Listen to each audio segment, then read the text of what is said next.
공동체에 어떤 지도자가 세워지느냐는 그 공동체의 흥망성쇠를 결정합니다. 망해가는 회사가 좋은 리더를 만나 다시 재기하기도 하고, 잘 나가던 회사가 사장이 바뀌고 나서 망하는 경우도 많이 있습니다. 하다못해 동아리 모임조차도 리더가 누구냐에 따라 분위기가 확 달라지지요. 멀리 갈 것도 없습니다. 지금 대한민국의 상황이 리더의 중요성을 그 어떤 때보다 잘 보여주고 있습니다. 우리는 지난 2주 동안 특별 새벽 기도회를 통해 이스라엘 백성들이 가나안 땅을 정복하는 과정을 묵상했습니다.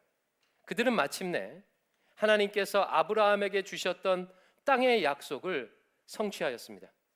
전쟁이 그쳤더라. 그리고 그 중심에는 이스라엘의 훌륭한 지도자, 리더 여호수아가 있었습니다. 여호수아는요, 구약 성경에서 정말 특별한 인물입니다. 마치 멜기세덱 같은 느낌이 나는 인물이에요. 일단 모세 오경의 약속을 현실로 성취한 사람이 여호수아예요. 아브라함에게 처음 주셨던 땅의 약속은 이삭, 야곱을 거쳐서 모세에게까지 이어져요.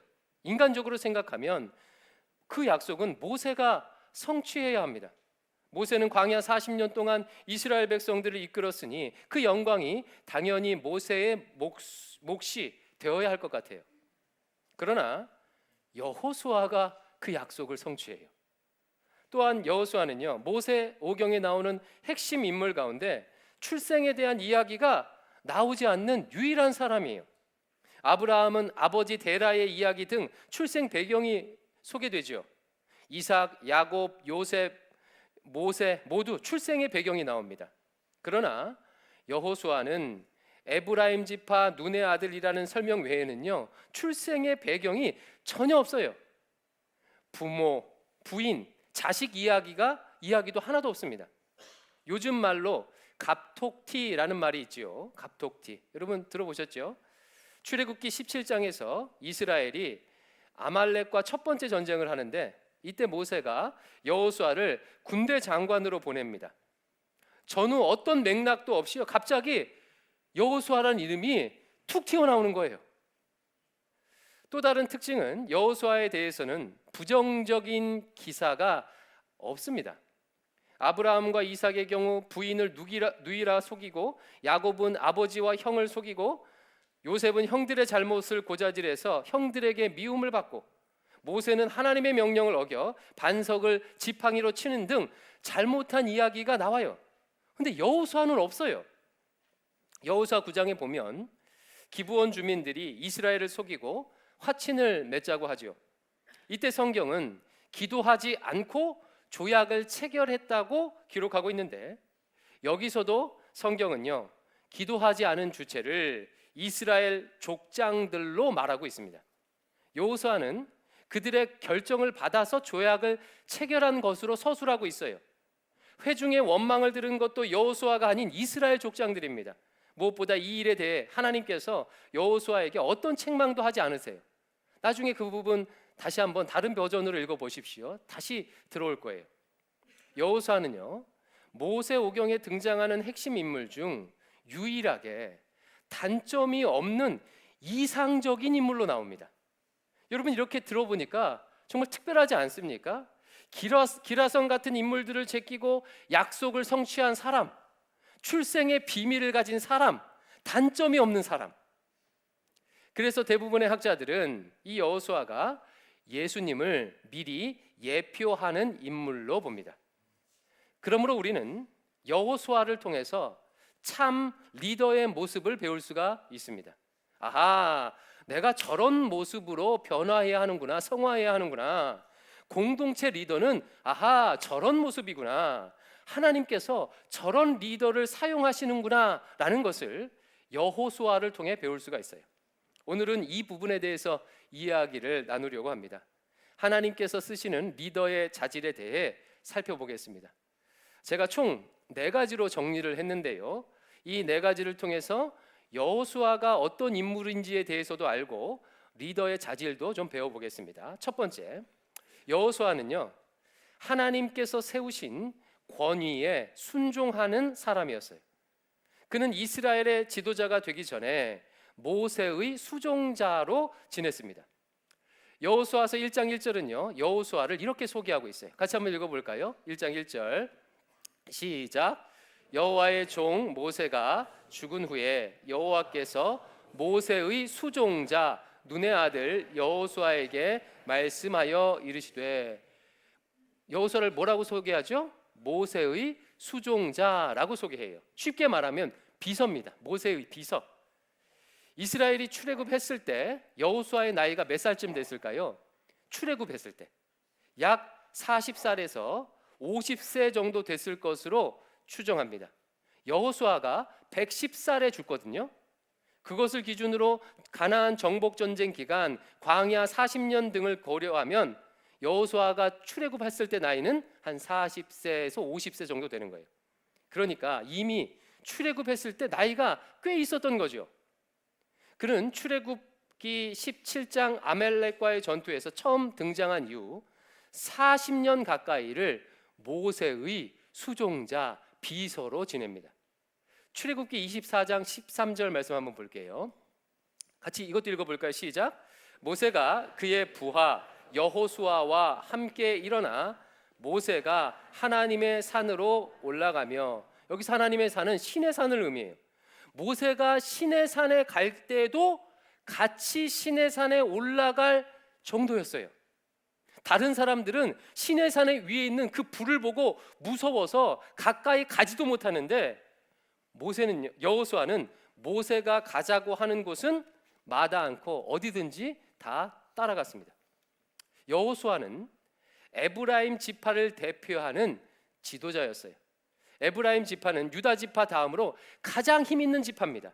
여호수아가 모세의 리더십에 대들려고 했으면요, 충분히 가능한 위치였어요.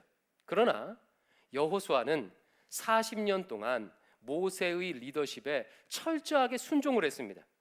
모세의 형 아론과 미리암이 모세에게 반기를 들었을 때도, 레위 지파의 고라의 자손과 르우벤 지파 사람들이 모세를 대적했을 때도, 심지어 가나안 정탐 후 이스라엘 전체가 모세를 대적했을 때도 여호수아는 모세에게 순종했습니다. 그는 하나님께서 주신 권위에 순종하며 자신의 때를 기다릴 줄 알던 사람이었어요. 여러분, 하나님께서 세우신 권위에 순종할 수 있는 자가 참 리더가 될 수 있습니다. 이것은요, 성경 전체가 가르쳐주는 원리예요. 다윗이 이스라엘의 훌륭한 지도자가 될 수 있었던 이유 중 하나는요, 하나님께서 세운 권위에 순종할 수 있었기 때문이에요. 사울 왕이 다윗을 질투하여 죽이려고 했을 때 다윗은 사울을 죽일 수도 있었음에도 불구하고 끝까지 살려주었습니다. 왜 다윗이 살려주었다고 스스로 고백하죠? 저 사울을 하나님께서 세우셨기 때문에 죽이지 않았다는 거예요. 순종은요, 하나님을 향한 마땅한 태도로서 반드시 배워야 하는 것입니다. 하나님은 우리가 인간 권위자에게 순종함을 통해서 우리에게 순종함을 가르쳐 주세요. 순종하는 법을 가르쳐 주십니다. 예를 들어서 모든 인간은 태어날 때부터 부모에게 자신의 인생을 전적으로 의탁하며 부모에게 순종하는 법을 배웁니다. 부모에게 순종할 수 있는 자가 하나님께 순종할 수 있는 거예요.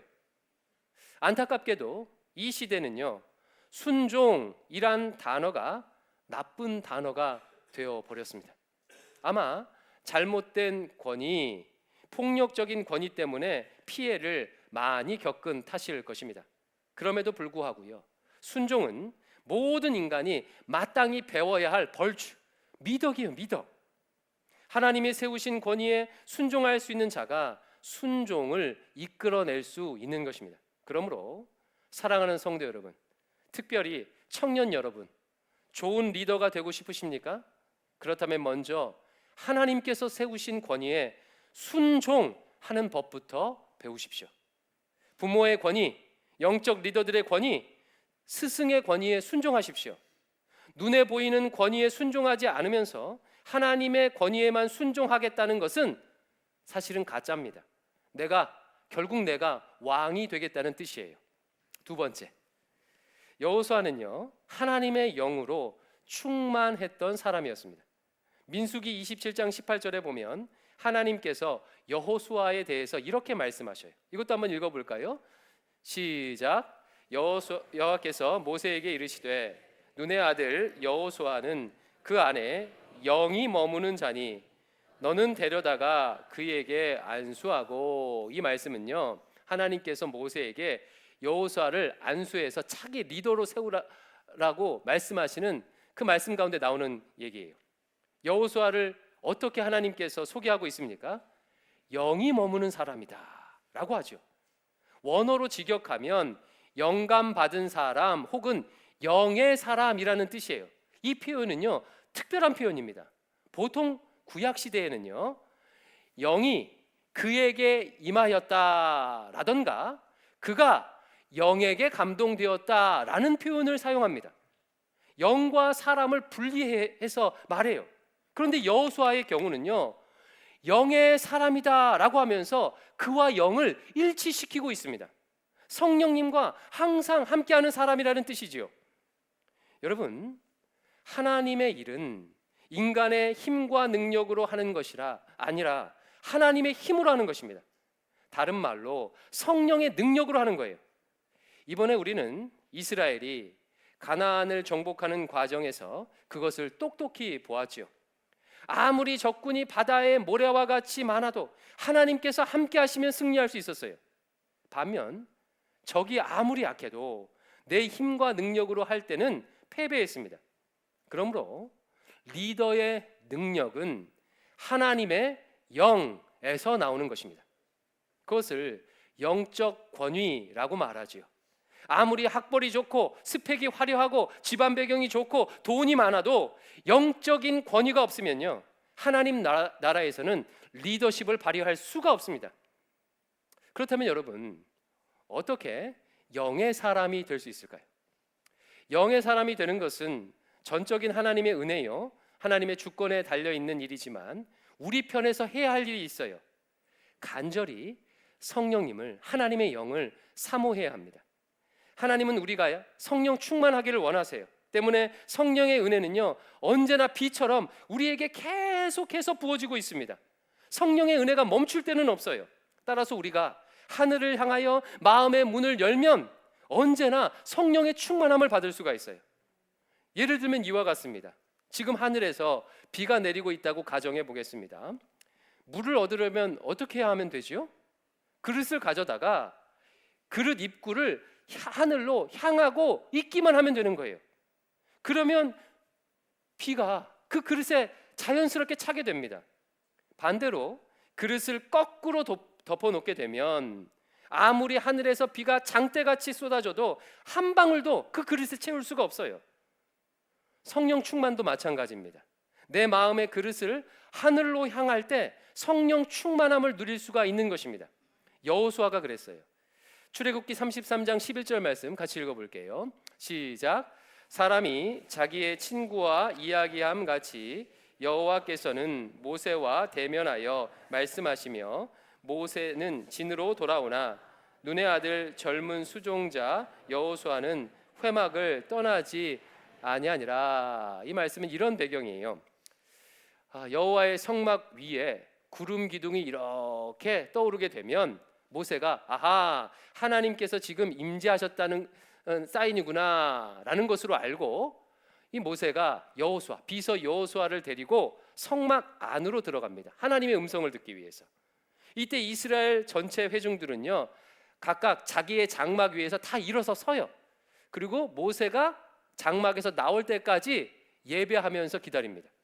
드디어 하나님과 모세와의 회동이 끝나고 모세는 자기 진으로 돌아갔는데 여호수아는 여전히 회막을 떠나지 않았다는 거예요. 여러분, 원래는요 그렇게 해서는 안 돼요. 여호수아는 모세의 비서 수종자입니다. 모세가 들어가면 들어가고 나가면 나가야 해요. 비서는 그렇게 해야 돼요.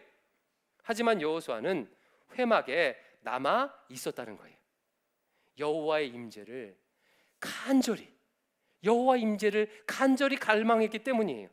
마음의 그릇을 하나님께로 향하고 하나님께서 임재하시기를 간절히 바랬습니다. 여러분, 하나님의 입장에서는요, 얼마나 좋으셨겠습니까? 그냥 형식적으로만 비서일만 보는 것이 아니라 하나님을 열망한 거예요. 성령 하나님을 열망한 겁니다. 제가 교역자 생활을 하면서 가장 주의하는 것이 이 부분입니다. 교회에서 일하다 보니까요, 자연스럽게 예배를 정말 많이 드려요. 자칫하면 그 예배가 제게 형식적인 의무가 될 수 있지 않겠습니까? 그래서 제 나름대로 하나님을 향한 열망이 식어지지 않도록 정말 발버둥 치고 있습니다. 여호수아는요, 대표적인 모범입니다. 그는 회막에 들어갈 때마다 간절히 하나님을 사모했어요. 그러다 보니까 성령의 사람, 영의 사람이 된 것입니다. 여러분, 영의 사람이 되면요, 이제 게임 끝이에요. 하나님의 영이 함께 하시는데 무엇이 두렵고 무엇이 불가능하겠습니까? 이런 리더에게는 영적 권위가 있을 수밖에 없습니다. 리더십이 나올 수밖에 없죠. 세 번째, 그는 하나님의 말씀에 온전히 순종했던 리더였습니다. 이미 이 내용은 지난 2주 동안 우리가 특세를 통해서 살펴보았지요. 여호수아는 하나님께서 요단강을 건너라 명령하시면요, 요단강 강물이 여전히 흐르고 있는데도 불구하고 요단 강물에 들어가도록 했어요. 하나님께서 할례를 행하라 하시면 적군이 코앞에 있는데도 모든 이스라엘 남자에게 할례를 행했습니다. 여리고성을 돌아라 그러면 여리고성을 돌았어요. 무엇보다 가나안 성읍을 진멸하라는 하나님의 명령에 온전히 순종하여 가나안의 모든 악을 진멸했습니다. 여러분, 결국 하나님께 쓰임받는 좋은 리더인지 아닌지는 여기서 결판이 나는 거예요. 참된 리더는 하나님의 말씀에 온전히 순종하여 하나님의 뜻을 이룹니다. 어리석은 리더는요, 인간적인 계산과 사람들의 목소리, 주어진 환경에 대한 고려 때문에 자꾸 타협하거나 순종을 유보해요. 손해도 보면 안 되고 사람들에게 싫은 소리도 들어서는 안 되기에 미루거나 변경하거나 타협합니다. 순종이 아닌 것은 아닌데 온전한 순종도 아닌 순종 비스꾸름을 한 순종을 하게 되는 거예요. 여호수아는 온전히 순종했어요. 우리가 지난주 살펴본 전쟁 기사가 이것을 엄청나게 강조하고 있지 않았습니까? 똑같은 문장을 7번씩 반복하면서 여호수아가 여호와께서 명하신 대로 했다, 여호와께서 명하신 대로 했다라고 강조했습니다. 그런데요, 이 여호수아가 하루아침에 이런 사람이 된 것이 아닙니다. 그는 오랫동안 순종하는 법을 배웠습니다. 출애굽기 17장에 보면 여호수아가 처음 등장해서 군대 장관으로서 아말렉과 전투하는 장면이 나오는데요, 이 전투는 굉장히 신기한 전투였어요. 모세가 손을 들고 기도하면 전쟁에서 이겨요. 근데 손을 내리면 또 집니다. 굉장히 신기하죠. 결국 이스라엘이 큰 승리를 거두었는데요, 성경에 이런 말씀이 나와요. 출애굽기 17장 14절. 이것도 같이 한번 읽어보겠습니다. 시작. 여호와께서 모세에게 이르시되 이것을 책에 기록하여 기념하게 하고 여호수아의 귀에 외워 들리라. 하나님께서 모세에게 명령하셨습니다. 이 전쟁을 기록하고 여호수아에게 이 전쟁을 어떻게 승리했는지 귀가 닳도록 가르쳐 외우게 하라. 여호수아는 모세로부터 반복해서 이 이야기를 들었을 것입니다. 여호수아야, 전쟁에서 승리한 것은 네가 전투를 잘해서가 아니다. 손 들고 기도하면 이겼고 손 내리면 졌다. 하나님께서 인도하셔야, 하나님께서 함께 하셔야, 하나님의 뜻을 행해야 전쟁에서 승리할 수 있는 것이다. 아마 귀가 닳도록 들었을 거예요.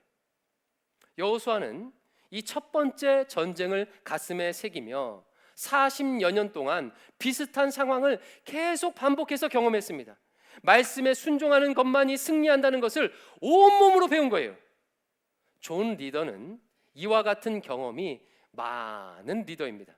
그냥 입술로만 기도할 때만 하나님 말씀대로 해야 합니다 라고 외치는 게 아니에요. 본인 자신이 수없이 그것을 경험했기에 전 인격과 몸으로 아는 거예요.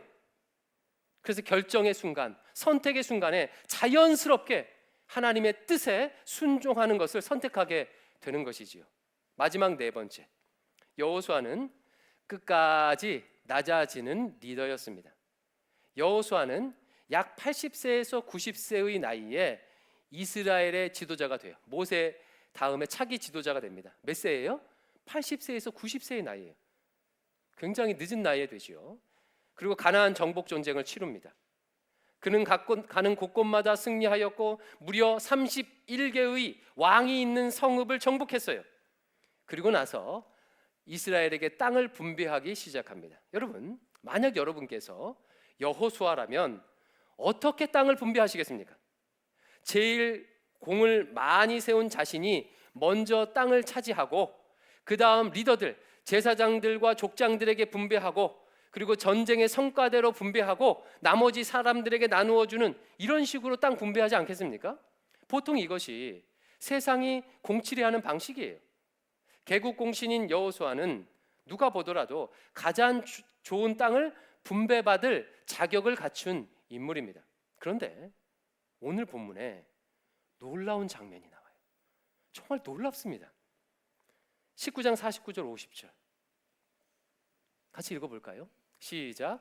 이스라엘 자손이 그들의 경계를 따라서 기업의 땅 나누기를 마치고 자기들 중에서 눈의 아들 여호수아에게 기업을 주었으니 곧 여호와의 명령대로 여호수아가 요구한 성읍 에브라임 산지 딥나세라를 주매 여호수아가 그 성읍을 건설하고 거기 거주하였더라. 여러분, 여호수아가 언제 어떻게 땅을 분배받았습니까? 땅 나누기를 마치고 이스라엘에게 제비 뽑아서요 땅 나눠주는 것을 다 하고 난 다음에 제일 마지막에 분배를 받았어요. 다른 사람들이 다 땅을 분배받고 남은 땅에서 분배를 받았습니다. 그렇다면 좋은 땅을 분배받았을까요? 그렇지 않습니다. 그가 분배받은 딥나세라라는 땅은요 사람들이 갖고 싶어 하지 않는 땅이에요. 산 비탈이 있는 경사진 땅입니다. 경사진 땅. 산지이기에 그 땅에 있는 원주민들을 몰아내는 것도 어렵고 농사짓기는 더 어려운 땅이에요. 성경은요 여호와의 명령대로 여호수아가 그 땅을 요구했다고 기록하고 있어요. 저는요 이 부분을 읽으면서요 정말 온몸에 소름이 돋더라고요. 무엇이 진짜 리더십인지 이 부분에서요 확실히 느껴졌습니다. 그는 거룩의 위계 질서를 끝까지 실천한 참 리더였어요. 거룩의 위계 질서란 바벨탑 질서의 정반대를 의미합니다. 바벨탑 질서는요 탑 꼭대기에 있는 사람이 제일 많이 가지는 질서예요. 다수를 희생시켜서 소수가 평안을 누리는 질서입니다. 그러나 거룩의 질서는 달라요. 가장 힘 있는 자가 가장 낮아져 섬겨요. 가장 높은 자리에 있는 자가 가장 낮아져 섬김으로 공동체 모두가 평안을 누리는 질서가 거룩의 위계 질서예요. 우리 예수님께서 본을 보여주셨죠. 우리 주님은 창조주 하나님이신데 가장 낮은 곳 팔레스타인 땅에 갓난 아이로 오셨습니다. 그분은 심지어 사형수가 되기도 하셨어요. 주님의 낮아지신 섬김으로 우리 모두가 평안을 누리게 되었습니다. 여호수아는요 마지막 순간까지 눈부시게 낮아졌어요. 여러분, 한국 교회의 기라성 같은 목회자들이 마지막 순간에 욕심부리다가 넘어지는 경우를 우리가 얼마나 많이 보았습니까? 참된 리더는 마지막 순간에 그 진가가 드러나는 법입니다. 끝까지 낮아져 섬길 수 있는 리더가 진짜 리더예요. 진짜 참된 리더입니다. 굳은 일은 제일 앞에서 행하고 보상은 제일 뒤에서 받는 여호수아와 같은 리더가 있었기에 이스라엘은 가나안 땅에 정착할 수 있었습니다. 이런 여호수아에 대해서 여호수아서 제일 마지막이 여호수아를 이렇게 부르고 있어요. 여러분 보면요, 감동적일 거예요. 여호수아서 1장 1절은 여호수아를 어떻게 소개했죠? 모세의 수종자. 여호수아서 제일 마지막은 모세를 어떻게 부르는지 보세요. 24장 29절입니다. 같이 읽습니다. 시작. 이 일 후에 여호와의 종 눈의 아들 여호수아가 110세에 죽음에. 여호수아서 제일 마지막에서는 여호와의 종이라고 부릅니다. 이 호칭은요, 모세에게만 사용되었던 호칭이에요. 그는 모세의 수종자에서 여호와의 종으로 인생을 마칩니다. 하나님께서 여호수아를 얼마나 기뻐하셨는지를 알 수 있는 대목이죠. 말씀을 맺겠습니다. 우리는 그 어느 때보다 훌륭한 리더가 절실한 시대를 살고 있어요. 교회도 그렇고 사회도 그렇고 어른이라고 부를 수 있는 분이 보이지를 않습니다. 아마 다들 자기 이익만을 위해서 살기 때문이겠지요. 이런 시대에 우리 대광의 성도들이 참 리더가 될 수 있기를 소망합니다. 리더의 자질 4가지. 하나님께서 세우신 권위에 순종할 수 있는 사람, 하나님의 영으로 충만한 사람, 하나님의 말씀에 온전히 순종하는 사람, 끝까지 낮아져서 섬기는 사람. 여호수아에게 배운 이 4가지 모습이 우리 성도들에게, 저를 포함하여 우리 성도들에게 새겨져서 아름답게 쓰임받을 수 있기를 축원합니다. 기도하겠습니다. 아버지 하나님, 여호수아의 모습을 통해서 예수님을 바라봅니다. 또 우리가 지향해야 할 모습이 무엇인지 바라보나이다. 여호수아의 그 낮아져 섬기는 리더십, 또 영으로 충만한 그 리더십, 저희들도 배워서 하나님 나라에서 귀하게 쓰임받도록 인도해 주시옵소서. 예수님 이름으로 기도하옵나이다. 아멘. 다 같이